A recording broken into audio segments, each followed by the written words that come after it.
தேவ சித்தம் செய்ய ஆயத்தமாவோம். தேவ சித்தத்தை தேவன் விரும்புகிறார். அவருக்கு நாம் ஸ்தோத்திரங்களை எடுப்போம். இந்த புதிய நாளிலே தேவன் நமக்கு கொடுத்திருக்கிற வேத வாக்கியம் அப்போஸ்தலர் நடவடிக்கைகள் 9ஆம் அதிகாரம் 6வது வசனம். அவன் நடுங்கி திகைந்து, ஆண்டவரே, நான் என்ன செய்ய சித்தமாய் இருக்கிறீர் என்றார்.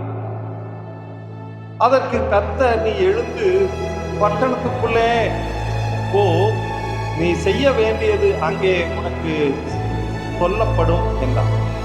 இயேசு கிறிஸ்துவின் வார்த்தையை கேட்டவுடன் சவுல் கர்த்தருக்கு கீழ்ப்படுகிறார். இன்றைக்கு அநேகர் பவுல் சவுலாய் இருக்கும் போது அவருடைய கண்கள் குருடானது.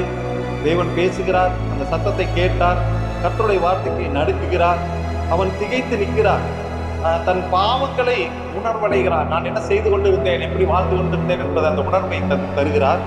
ஆத்துமாவில அவன் ஆண்டவரே என்று தேவனை அழைக்கிறார். நான் என்ன செய்ய சித்தமாக இருக்கிறீர் என்று சொல்லி கேட்கிறார். நாமும் நம்முடைய வாழ்க்கையிலே தேவனுடைய சித்தம் இன்னதென்று அறிய வேண்டும்.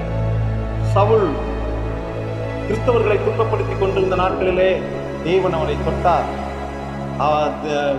அவன் மாம்சத்தில அரசாங்க சித்தத்தை நிறைவேற்றிக் கொண்டிருந்த அவனை கர்த்தர் அழைத்து தேவ சித்தத்துக்கு தன்னை ஒப்பு கொடுக்கும்படியாக அழைத்து தன்னை வழி நடத்த கர்த்தர் கிருபை செய்கிறார். ஆகவேதான் அங்கே பவுல் சொல்லுகிறார், ஆண்டவரே, நான் என்ன செய்ய சித்தமாய் இருக்கிறீர் என்று. நம்முடைய வாழ்க்கையிலேயும் அனுதினமும் ஆண்டவரே, நான் என்ன செய்ய சித்தமாய் இருக்கிறேன் என்று கேட்போம். கர்த்தர் நம்மை ஆசீர்வதிப்பாராக. ஆமென்.